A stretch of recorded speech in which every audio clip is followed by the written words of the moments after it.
అండి good morning. చాలా రోజులైంది కదా,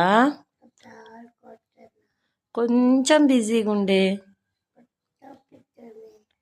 అందుకే నేను వీడియోస్ చేయలేదు. చిన్ను, ఏం తింటున్నావు బంగారం? ఏంటిది అది? దోశ, ఇంకా